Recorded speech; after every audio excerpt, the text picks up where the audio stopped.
Hi, this is Matt with Sagebrush Coffee, and today I'm going to talk about one of the biggest dilemmas being a coffee roaster slash distributor. Before I get into the problem that I have as a coffee roaster, or the dilemma that I have right now as a coffee roaster, let me give you a little bit of background on how I got started with coffee. So when I started buying coffee and roasting it myself, I wanted to ultimately just have great fresh roasted coffee. But then it became a hobby and it got fun. And so what I would do is I would buy probably enough for 3 or 4 batches worth per coffee and learn how to roast that coffee, figure out how to build a new roasting profile, develop my skill, and then move on to the next. Because part of the fun was trying different coffees over and over again and just developing the best flavor profile with each individual coffee. Translate that to how do I want to go sell this stuff, and that model really just doesn't work. I don't want to be replacing new coffees every couple of weeks. Like, you don't want that, no one wants that. And so the dilemma is,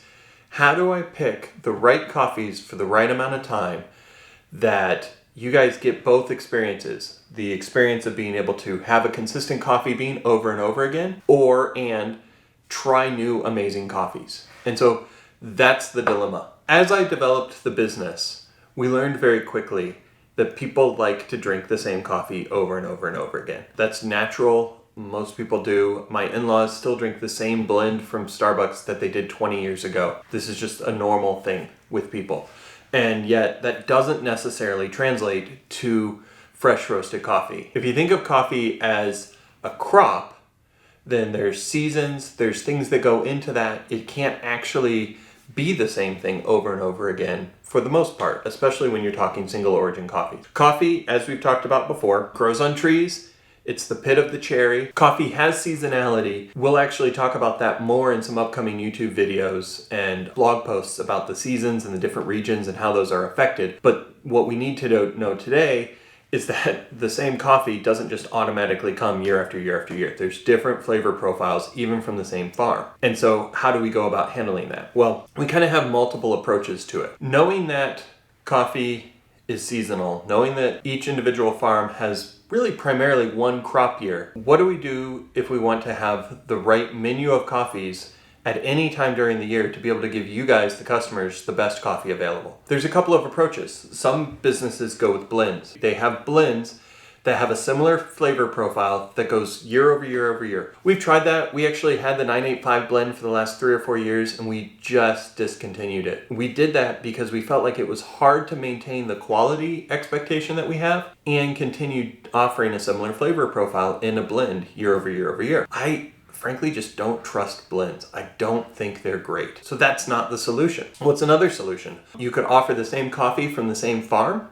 year over year over year. You know it's coming from the same place. The downside to that is primarily coffee doesn't taste the same year over year, even from the same farm. The process might be a little bit different.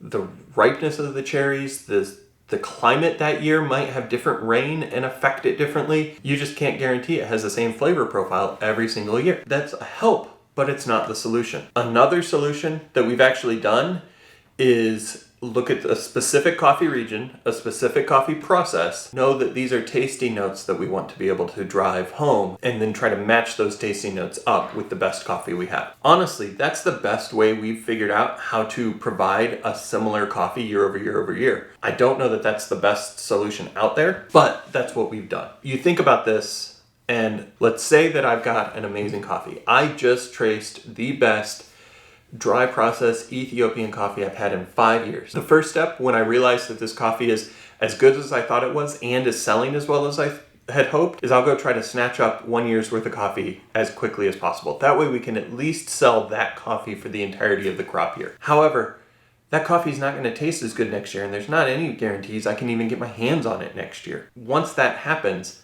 then I'm just always on the lookout for something that good. I talked about the solution we have to be able to offer the same coffee year over year, and it's really trying to look at that flavor profile. I think our Guatemalan Gold has been the best example of that, and we're starting to add some others, and you'll notice that over the course of the next couple of years. Another solution to the problem is recognize that it's not really a problem and just embrace the fact that coffees change year over year. If what you're looking for in coffee is experiencing a new, unique cup that is just some of the best coffee you've ever had, this might be the solution. You just have to embrace the fact that you've got things you like about coffee and you want the coffees to have these specific profiles, and it might not taste exactly the same. So in that, you need to think about what is it that I love about the cup of coffee that I love, and then try to buy towards those flavor preferences. And knowing that part of the fun is trying different coffees and taking notes about what you like and don't like. That's basically what we do. We try to have a few coffees that we know fit this profile that we can expand over multiple years. But the reality is Sagebrush Coffee's goal